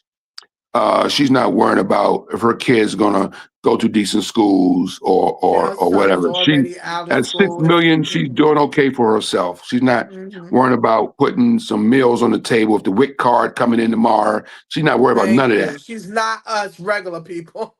So $6 million is some decent money. She's okay for herself, right? So it's unexcusable. Nelly is worth millions of dollars. Snoop is filthy rich, and from what I understand, Nick Cannon is filthy rich. You know, that cat makes a lot of doughs, has his hand in everything, and was married to a woman that was super rich that he has kids with. So Nick Cannon has been loaded since he was a teenager. He don't even know what it's like to be broke, you know. So it's unexcusable for these guys to do this, you know, because it's unexcusable. It's just unexcusable to throw your people under the bus when you're already rich. Now, if Trump was paying these people to be rich, to make them rich, I go, okay, well, you know. How about if he is paying them? How about if he is giving them money or certain allowance to talk and be MAGA? I wouldn't be surprised. But you got to remember too, Kev, if Shelly has 6 million, she wants 12 million. When she get 12 million, she wants 24 million. She wants to double her money. So, I mean, she might have 6 million, and that's probably enough for most of us to go, okay, that's enough, I'm good. But, you know, these people, they see, you know, they probably see like, you know, the MAGA side or the white side seems to be the side where I can make some more money. Remember Damon John when he commented on a Louis Farrakhan tweet and the Jews, he's worth 400 million, and the Jews, and he had to shut it down. And all he did was like it. He liked the tweet from Farrakhan, and the Jews made him take it back and apologize. Who signs his check? 400 million he's worth. Okay. But he already has a 400 million though. He already has, and if let's say he lost some endorsement deals and it went down to 200 million, you're still worth $200 million. When Kanye West, for example, was worth $1 billion, and when he went through that whole thing where he got backlash for his Jewish rhetoric, his net worth went from from being a billionaire down to I think 600 million. So like that's something. Like the brother's still worth $600 million. No, you're not on paper a billionaire. But what can a billionaire do that a man with $600 million can't do? What, live in a different house? No, you got $600 million. You live in the same neighborhood Bill Gates live in. That's all I'm saying. So it doesn't make any sense. I can't wrap my head around that sort of thinking that I'm worth. Diddy was a billionaire when he went to jail. When he went to prison last year, he was a billionaire on paper. Now he's not anymore because that money stopped coming in. Whatever he was doing to make that money, it stopped coming in. When he gets out of jail, I think next month, he's getting out in May. He's going to be worth. They said 2028. It's 2028. No, he's getting out in May. He's getting out in May, Tiff. Google it. Diddy's getting out in about 8 to 10 weeks. He'll be out of prison. He's getting out in May. Google it, sister. But they changed his date, and he's getting out in May of this year. But when he gets out, he's probably only be worth, I think they said like maybe $400 or $500 million. That's still a lot of money. I mean, he sold his jet. He ain't no reason to be flying around on a jet no more, but he ain't like $400 million in the bank. The brother ain't like gonna be standing in the welfare line, you know?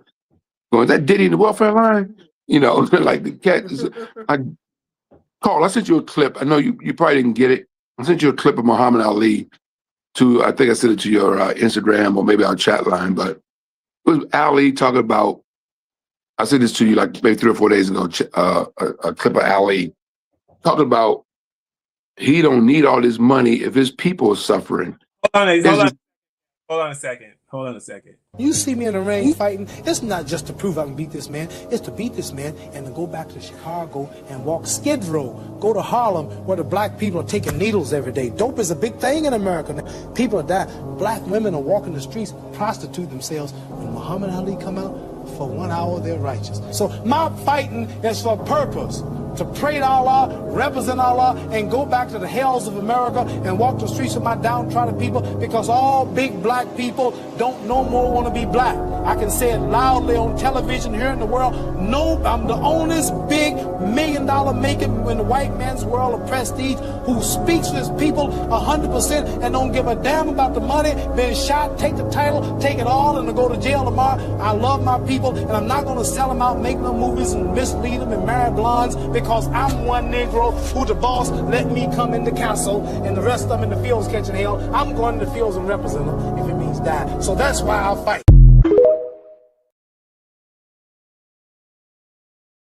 That's my man right there. That's the man right there, Muhammad Ali. We don't have that anymore. We don't have anyone who in society right now that's in the public eye that has that attitude. Who? Nobody. First of all, nobody want that attitude because we don't want to get killed or murdered or somebody slip us a Mickey. He died. Ali's had that stance, Tiffany, in the 60s when we didn't have that much power. We didn't have, what you just heard him say, he said that in the 60s. I think that clip is from the 70s or early 80s.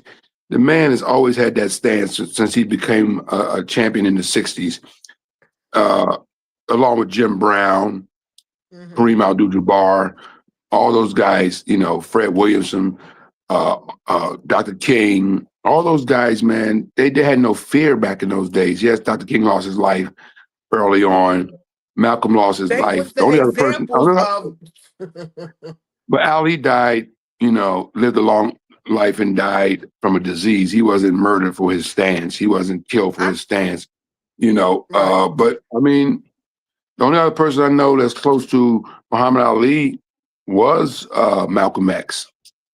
And maybe I could throw King in, Dr. King in there, and throw Dr. King in that thing also. Those three men, Dr. King and definitely Malcolm and Ali, there's no more of that ever. Yeah, Carl, I don't think that's going to be. And people, again, remember, we're always the target. They're always coming for us. So remember, and what's his name? Hoover put this document in. Anyone that is of the Messiah-like, he needs to be exterminated. Okay? That's how you got Fred Hampton and them murdered and killed. Anybody that like they can raise the people, they don't want them here. You understand what I'm saying? They will take you out of here some type of way. Drugs, shooting, jail, some type of way. So that's why we're not going to have leaders burst up like that, because they thinking twice. Tupac was the last, right? I would say Tupac was the last one that had the Muhammad Ali mentality, right? Yeah, he was close to that, but he also, Tupac was how do you put it, man? Tupac was of the Black Panther movement. Yeah, he had that same mentality as an Ali in a sense, but he also allowed himself to get caught up with the thug life, and he also promoted that. So he was complicated because he knew better than to promote thug life, but he had it tattooed on his torso, right? Thug life. So he was complicated because in one hand, he was telling people, saying all this amazing philosophy and all this amazing music and stuff, and then he'll go from I Ain't Mad at You, and then California Love,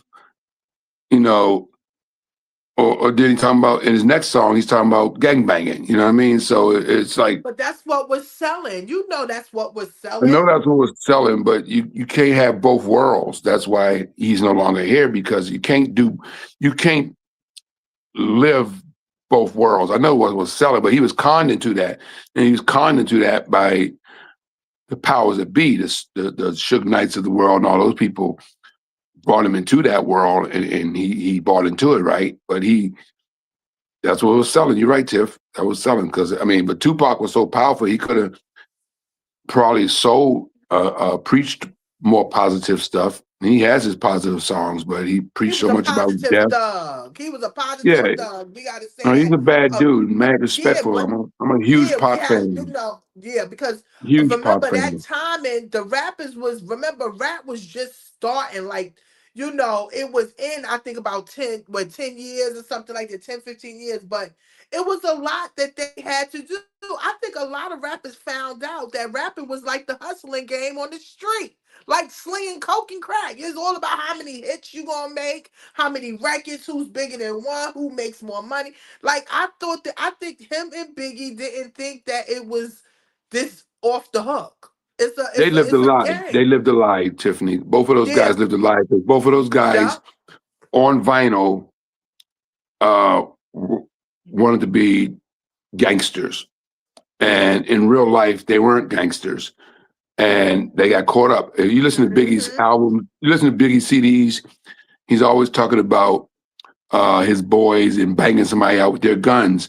And when it came to time for him and his boys to have guns, they didn't have them.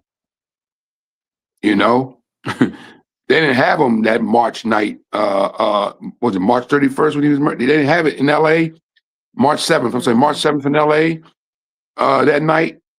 All him and Little C's and all them boys. You listen to the record, me and Little C's and Puffy, we're all strapped down. No, you weren't. I You don't weren't even know. strapped down. None of y'all I had didn't want guns. him to go out there.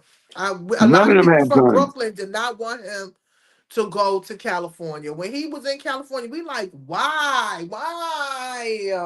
Exactly. You But look, know. Tiffany, even on his last CD, he had a song on there, Going Back to Cali. Remember that song? Yep. Yep. So he had a song going back to Cali that was recorded on his last CD before he even went back to Cali to get murdered. So I'm going back to Cali. So I mean, It's like a premonition, yeah, just it like a was. like a premonition. It was. That's why Life his after last his death, last right? CD is Life After Death, and he's standing in front of a hearse. I tell Yep. you Life something, after death. you cannot play with death. There was a I wanted to do a promo photo one time where I stood in front of a cemetery call with a microphone and said, "Killed them again." You know what I'm saying? Like for my promo. But I was like, I can't do that. I can't play with this death shit, man. It's like you don't play with death, right? You know, I was like, not doing that. As much as I thought it would be a nice promo photo for me, you know, comedians always that's a slang that comedians use, Tiffany. We're gonna kill the audience tonight, you know. So I was gonna try to I'm tie glad that you in. chose not to, because when you said it, Exactly. I was like, Father God, in the name of Jesus. I chose not to because I thought about it. I thought about Biggie in front of that hearse on his CD. Word. You know, I was like, Word. you So don't that's play with very this. good that you thought about that, because that would have been on your obituary. That same goddamn picture killing them. Exactly. But You don't play with that shit. You don't play with that they was shit, like, we right? got a good picture. He did this picture like 10 years ago, and we're gonna put it up. No. But But I'm Tupac the glad that same you way. made that All Pac do decision. is talk about death in his songs. Pac talk about Yeah. dying in every damn song. But you got to You remember know. too, that's like premonition. Again, we're spiritual people. And sometimes the people know when they're going to leave this earth indirectly. Don't you know how you can go back later on and be like, damn, I remember they did that, or I remember they was telling us right there. It happens. It happens. So yeah, you just got to be careful what you put out there. But I'm glad that you made a not to put that, because you really didn't, need that, But I get it. Yeah. So I call back to that thing, man. I think that I don't know why these guys are selling out their people when they don't have to. You know, Nick They Cannon don't have to. don't have to. That dude makes a lot of doughs. He do not have to do that. No, there's no excuse to support a person like Donald Trump, who has done nothing since he's come into politics, but put out policy after policy after policy to hurt Black Americans. He's fired all of the Black people that Joe Biden had in government. He came in office and fired all those people. Joe Biden had the head of the military was a Black man that was appointed by Joe Biden. He got fired and replaced by Pete Hetchers, who's a Fox News host. You know, I mean, everybody that Biden, no matter what you think about Biden, your personal thoughts about Biden, or if your family wasn't doing good under his regime, whatever, he had the most diverse cabinet in presidential history. He had more Black people working for his cabinet in high positions than any president in American history. He had more Black people in his cabinet than Obama. So he put Black people into some of the highest spots in government, including the vice president that he had, who was a woman by the name of Kamala Harris. So he was putting Black people in. Trump have one Black person in his cabinet who's not Black. I mean, he's Black, but if you listen to him, he ain't Black. I mean, if you listen, and he that guy that he has in housing secretary, not even an important job. He had one Black guy and put him in a job that's not even that important. So he has no Black people in his cabinet, as far as I'm I concerned. heard they just got rid of Bondi. What's her name? Bondi. That Pam Bondi, yeah, the Attorney General, which is the title of the Attorney General, is the highest police officer in the land. Like that, she's like the king police officer. She's Attorney General is as high as you can get as a police officer. Like you're the king of police when you're the Attorney General. Like you're the king, right? And the memes have been going around on social media now is that how does it feel to be Attorney General and get fired by a convicted felon? Because that's what Trump is, a convicted felon, right? Okay. And he fired the biggest police officer in the country. So they Two women. took out 2 white women in 3 months. Yeah. And he's gonna get rid of another white woman. Another one's on the chopping block. But none of the white men are going down. He's not firing any white men. He's only firing No, it's like he hiring them women. too to get rid of them, so they can say, because the DEI was mostly about white women, so now they can't say, "Oh, we didn't give you a job. You messed that up. Now you got to go." Yeah. So he's just basically firing. Republicans don't like women. Period. None of their policies are for women. They've done everything in their power to roll back any civil rights bills that were passed to help women. I'm surprised he hasn't rolled back gay marriage yet. I'm shocked by that. And the only reason I think he hasn't is because I think his son's gay, and I think that's why he hasn't done it. Just my personal opinion. Make money off of it too. You make money off. Just of my people personal too, so. opinion. Yeah, because I was like, he rolled back everything except gay marriage. There's something going on in that thing. So, but yeah, he's rolled back a lot of stuff from the civil rights era. Roe versus Wade, all this stuff that out to help women. This administration has went after and destroyed. That's why I understand why women keep voting for this dude. But Because white women, they better, or they're gonna get slapped. Remember, they want them home and having babies and being housewives. Okay, they don't want them working. They want them creating children. Rich, what's up, Rick? Rick Jenkins from YouTube. Richard, comedian from Boston. Decades, we've been friends for decades. Oh, hey. He fired the Black general and blocked 2 Black women from becoming generals. He did that, absolutely. So, do you think that like those Black MAGA people, they don't pay attention to stuff like that? They don't see stuff like that? I mean, or they see it and they just don't care? I mean, I think their whole focus is seeing how much money Trump can make for them. Is that what they're looking at? I mean, You said how much Trump can make for them. Yeah, I mean, what is the attraction? Or how much money they can make off of Trump? But they would whatever, how much money Trump can make for them, how much they can make up. Their whole focus seems to be financial. They don't care how many Black people get trampled on, how many Black people get hurt, how many of us lose our jobs, get murdered by the police. As long as Trump makes that seems to be their attitude. I think it's all a money thing. Yeah, I think it's a money thing. It might be, because I don't know what else he's doing. I mean, the grocery prices are still high. Gas is even higher. Oil is up. We're in a war. Nothing's going right in the country. We're not prospering. We're not winning. So maybe people that got millions of dollars in the bank don't feel what average everyday Americans feel. I mean, so you might be right. I mean, I don't think Ice Cube, who also, came out hard on the Democrats. You see, my problem with people like Ice Cube is he came out hard on the Democrats back during when Kamala first started running, or when Biden was running the first time.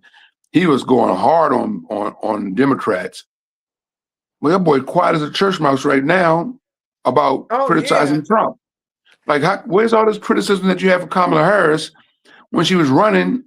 Why come there's no criticism of Trump as he is now the president screwing this country up I think he and was doing things supporting that, his basketball thing.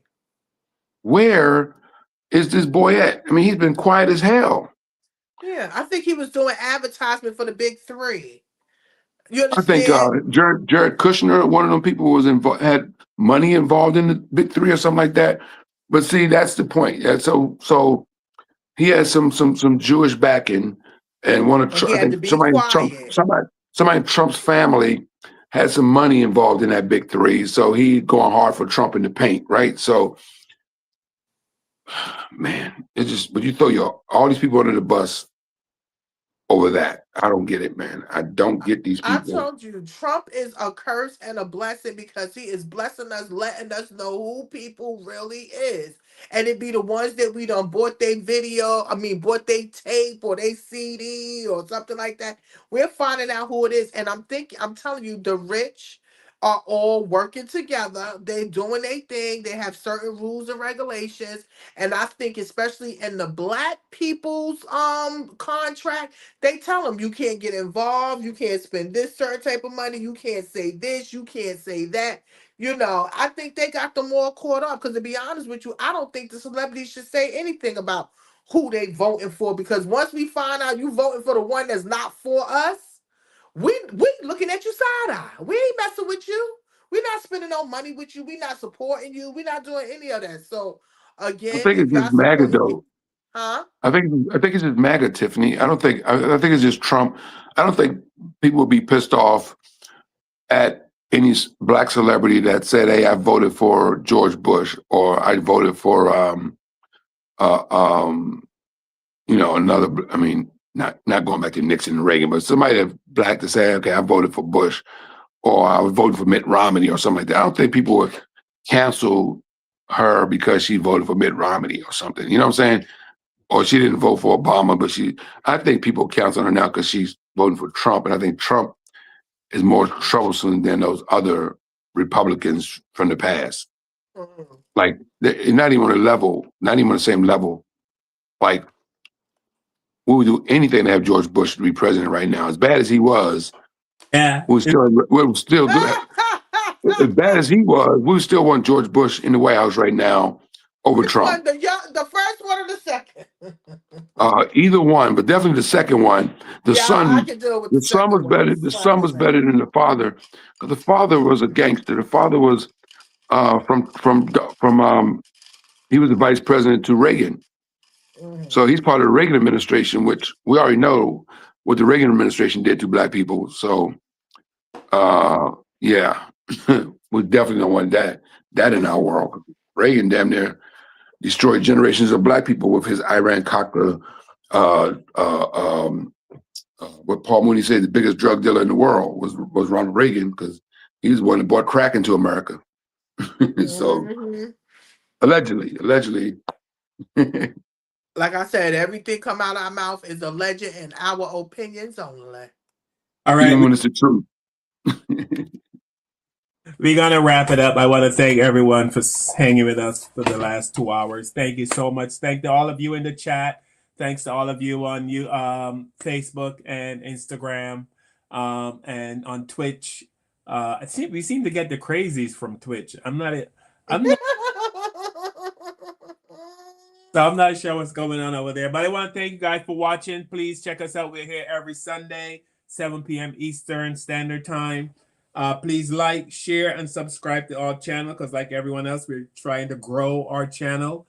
And before we go, as always, I will ask Kevin anything you learned or you want to share about tonight's show before we go. Yeah, I just want to say, we did this show. We were doing this show when Carl lost his dad, and we watched. We knew I couldn't comprehend the pain that you were going through and all that sort of stuff because I still had my dad, and now I'm in the same class as you. It's a class nobody wants to be in. Uh, you know, and June 27th, I think June 27th is Father's Day, and it's going to be a very interesting Father's Day for me because I won't be able to pick up the phone and call my dad or see him like I normally do. So it's going to be very interesting this Father's Day, this June 27th. Uh, Not being able to pick up the phone and call that dad up, man, it's something that you take for granted. And if you still have a father that's living, I recommend you give him a call and say hi or whatever. Take him to lunch. Just call him and say hi. Just simple hello, dad. Just want to call and say hi.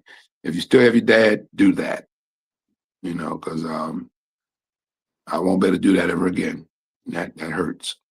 And I want to add to that before I go to you, Tiff, that if you put off calling your parents, and I used to do that, I'm going to call my dad, I'll call him tomorrow.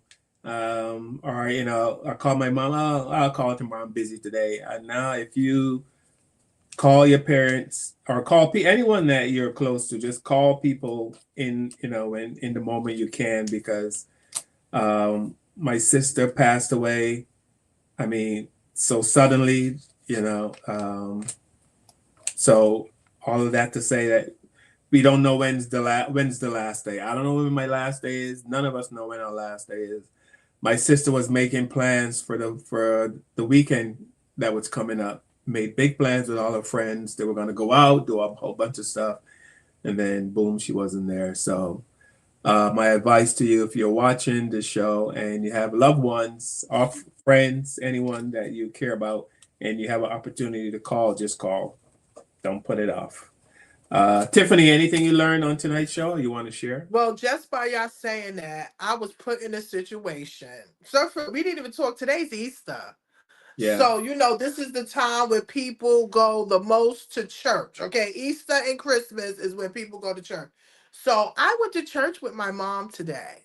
Oh. And she caught me out there because she was like, listen, one of our good friends, Miss Iona, I love you, Miss Iona, said, asked me, she said, you want to go to church and your mother wants you to go. And I couldn't say no because you only get one mother, and I don't want her to leave this earth. And I'll be like, damn, I should have went to that I should have went to church with her. So I went to church this morning in New Jersey, and it was nice. I'll probably mention their name next because I want to talk about it because I haven't been in church in almost 20 plus years. So just to be there for Easter and see how the modern church is now, it's different, but I really enjoyed myself. So again, like he said, y'all got your time with your family members. Make that time, make them calls because they're not promised to us. And you definitely do not want to have no regrets, especially when you're going through grief. I also wanted to say a couple of things. You must take time for your health because especially when you're grieving, you don't want to get sick. So we definitely want to make sure you eat properly, create a routine. Yeah, sometimes you want to be by yourself, but just create a routine and try to be around people that is very loving and caring and able to help you and support you during your time of grief. It's no time of when you should stop or when you can grieve for how long as you want.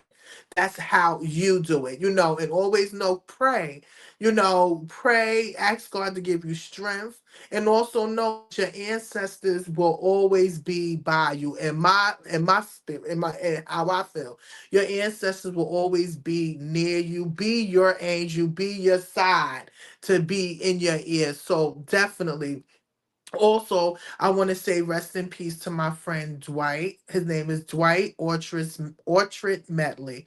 He was my sister's best friend, and he wound up making his transition at 32 years old. So I definitely, want to send out love. This really hurt me and my family very bad because we've been knowing him since he was 8 years old. So definitely we have been going through a lot here on the Black Therapy Show, dealing with grief and losing loved loved ones. So we definitely want to say we love you all. Thank you all for sitting in with us. And again, if you're going through it, please take the time to just love yourself, and be around people that is going to be there for you. Again, my sincere condolences to you, Kev, and to your Thank family, you. to your siblings, Thank you. and we will be praying for you all. And we want y'all to be safe. Thank you. Hey, Tip, do you wear like one of those big Suge Avery hats to church today from Color Purple? Did You you? know what? Let me tell you something. When you just mentioned that, the pastor in the church, it was like 5 hats in the church. My mother had a hat on, right? I got her this beehive hat, right? Right. She had her hat on. And he was like, let's give a shout out to the hats, right? He was looking for the hats. My sister friend called me today. She said, girl, I went and got me a hat. I had to travel all over. And it was only 4 people that wear hats in. I wanted to be in the hat competition. I said, so Well, yeah, next time you gotta get a hat. they slacking on hats. I mean, Oh, I yeah. know when Easter, everybody's getting dressed up. You seeing the biggest pretty, you having the colors and everything. Well, I didn't see a lot of that. I did Yeah, it's not sign of the see a lot of times. that. Sign of the times. Sign of the times. Tip. Yeah. See, now in today's modern church, people go in jeans and khakis and just laid Yes, back. I saw You a don't see lot a of lot that of. too. Yeah, back in the day, you didn't go to. Our parents wouldn't let us go to church because we had a suit on back in the day. But Yes, now we had to be clean and we're dresses clean. pressed I down and last time patent leather shoes. I ain't been to church in a while, but last time I went, I looked around and everybody was just laid out casual, except for the older folks. The older people were like dressed in their suits. Oh, that old guy in his suit and tie, looked like he's ready to be dropped into the grave. But he's just that clean. But nah, usually, everybody's just casual. It's just Yeah, the they were times. very casual. I only counted like no more than like 3 hats, 3 to 4 hats. I'm like, where's the hats at? Jesus. Yep. All right. All right, we're gonna wrap it up. Again, I want to thank you guys. We're gonna close out. I'm gonna showcase some Black businesses as usual. So, you guys, there's an app called the Black Nile app. It's comparable to Amazon. So if you shop Amazon a lot and you want to support Black business, download the Black Nile app, BlackNile app, and they say you can get anything on this app. Whatever is on Amazon, you can get on this app, but you get it from Black businesses. So if you have an opportunity to support the Black Nile app, please do so. Please download the Black Nile app. I haven't tried it. I downloaded it. I haven't tried it yet, but I'm told it's comparable. I'm looking for it right now. So here's the Black Nile. If anybody has a list of Black-owned businesses that do the same thing, let me know. A list? I think I black girled a little bit too close to the sun. I created an app. I saw somebody in the comments saying that they're looking for like a Black Amazon. Sister, I'm gonna hold your hand when I say this. This ain't Amazon. It's the Nile. I can show y'all better than I can tell you. Come on. On this app, there are over 3,000 Black-owned brands listed in almost every single category you can think of. And I mean every category. Skincare, hair care, nail care, feminine care, hotels and villas, hairstylists, restaurants, grocery stores, luxury wear, handbags, wedding, home and kitchen, babies and kids, swimwear, lingerie, plus size clothing. Y'all, the list goes on. We are 40 and counting. But since we were on the topic of grocery stores and convenience stores, let me show y'all what that section looks like. So under services nearby you, click on grocery stores. It will direct you to a page where you see all the Black-owned grocery stores in the United States of America. At the moment, we have 26 Black-owned grocery stores. On here, you have the option to filter by state and by the type of. All right, so you get the idea. That's the Black Nile app. Now here are some other businesses from around the country. Did you know there's a Black-owned farmers market in DC? If you like supporting Black farmers and Black-owned businesses, this is really a one-stop shop. It happens every second and fourth Sunday of the month at the Spice Suite. If you're looking for produce, eggs, tropical fruit, or watermelon, they have all that and much more. The day I went, they actually had someone that does permanent jewelry, so I got this bracelet that I'm obsessed with, and my friend got an anklet. We ventured to their new cafe called Something Sweet, which I will definitely be back to because they have quite the variety of coffees and teas available. The Spice Suite itself has a ton of spices and kitchenware, so you can easily do some of your grocery shopping for the week and find some other fun things to stock up on. More on the farmers market is in my caption. Let me know if you try something like this. My name is Bianca, and I'm always going somewhere, so you might as well follow and come with me. Hey guys, here's 7 Black-owned restaurants in DC and Maryland and the talented folks behind them to support this Black History Month. Suya Spice Bronzino seasoned and marinated overnight. We carved the inside of the mac and stuffed it with oxtail. Escovitch snapper with pickled chilies, coconut chutney, coconut rice. Showcasing the diversity of Blackness. Ginger hoisin lamb is a brand new item on the menu. Come with a side of palm free, Parmesan cheese, as well as granola. And Salvador is DC. A Black women-owned restaurant. My parents made a lot of sacrifice. A lamb shoulder. Tell me about that. Brine in a pastrami brine for about 24 to 48 hours before we braise it in a tamarind braise base. Your dogu is a Black restaurant who come with a special menu for you to come and enjoy the African delicacy. Caribbean culture, Creole culture, as well as a little French culture. Just blending that all together to give, the French. It's very refreshing for us to be able to finally be on the forefront of expressing ourselves through food. My name is Joel, owner of Brooklyn Perk Coffee, located in Flatbush, Brooklyn. I've always had an entrepreneurial spirit, and I wanted to put something in place that can bring people together. It doesn't matter your nationality, your race, your gender, your lifestyle, whether you're rich or you're poor. For me, everyone gets treated the same. And I was trying to figure out what was the one thing that could bring people together. And I figured out, coffee. Go up in Flatbush, Brooklyn, same neighborhood that the coffee shops are located. I love the neighborhood. I love the beautification of the neighborhood. I love the neighborhood when it was back then. I love it now. With change comes greatness. Small businesses are the core of this nation, and supporting each other is the #1 thing. A lot of folks run from the struggle. A lot of folks run from the pain. I'm a little bit different. I run towards that. My motto is embrace that. Love it. Make love to it. Make love to the hardship. Make love to the struggle. Stay true to yourself. Love always. Carry goodness in your heart and be grateful for every opportunity that you get in life so that you can become a better person and help change this world for what it is. Hi, my name is Jill Hubbard Salk.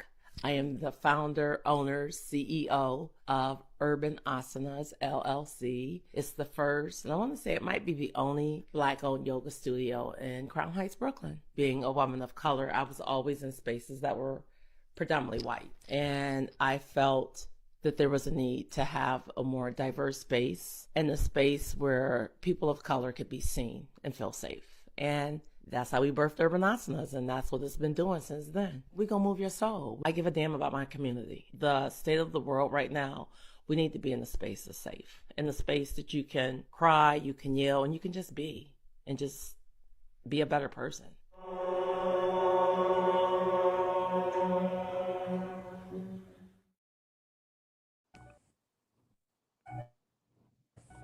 I created a Black-owned soda company called Afropop.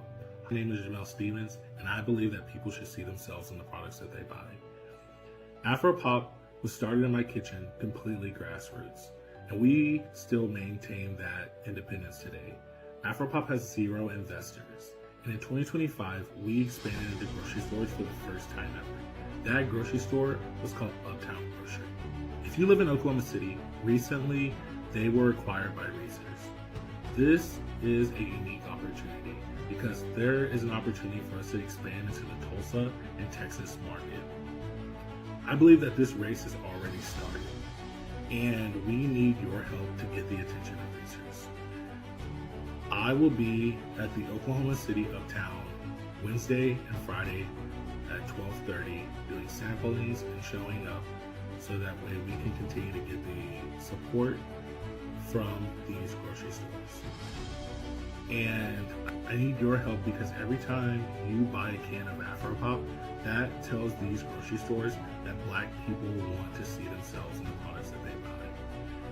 I believe that this is an opportunity for us to expand in our state as well as in our neighboring state, Texas. And I can only do that with your support.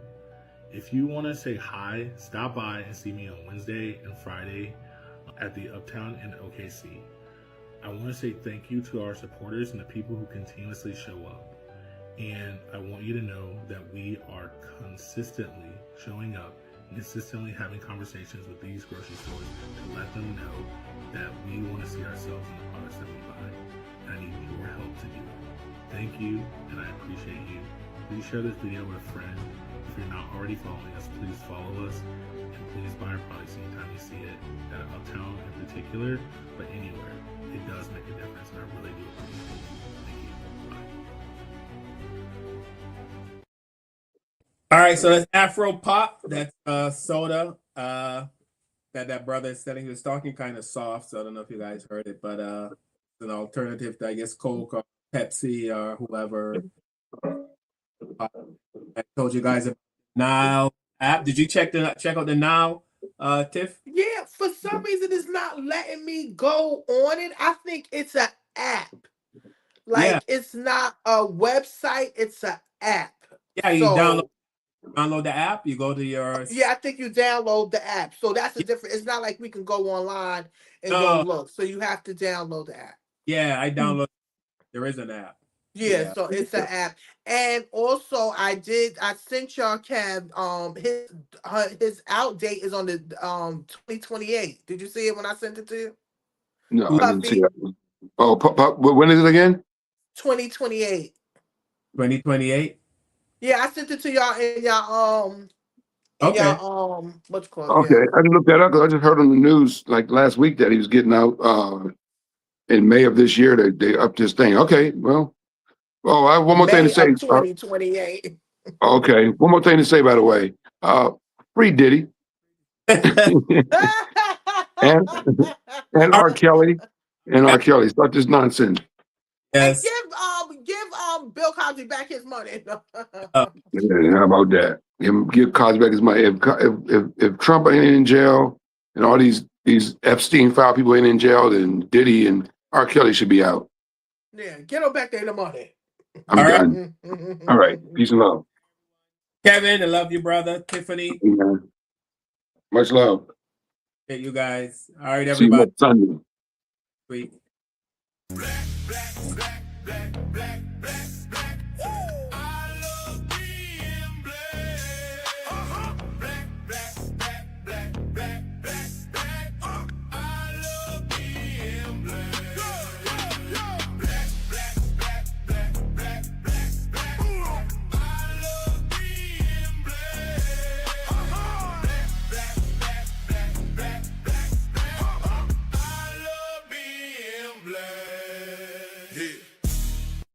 I love being black.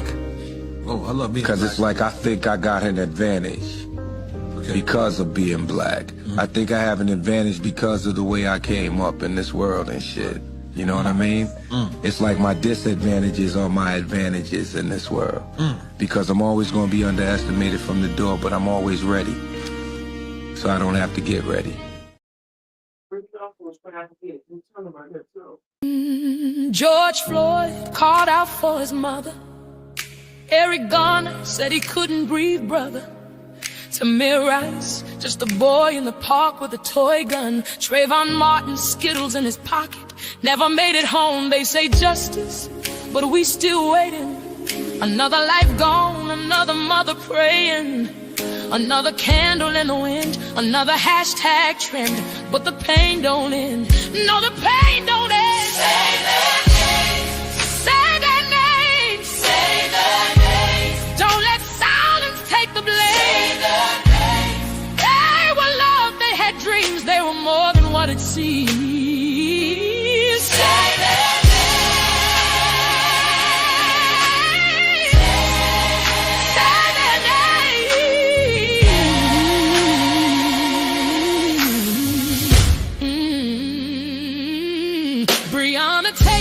sleeping in her bed. Sandra Bland with questions left unsaid.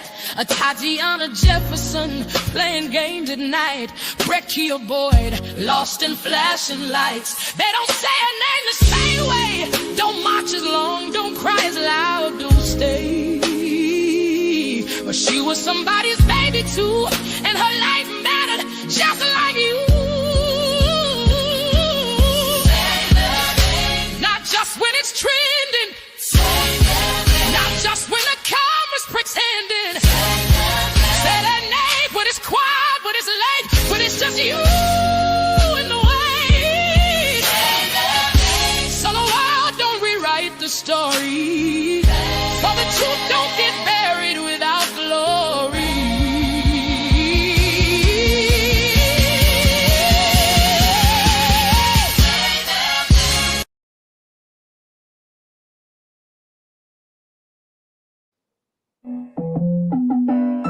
The knowledge you gain, break away from the chains. We helping you grow. The Black Therapy Show. In a safe space, dealing with the black trauma. We unpacking and inspecting all our baggage and drama. Cause we gotta no more killing each other. It's time to see a new future.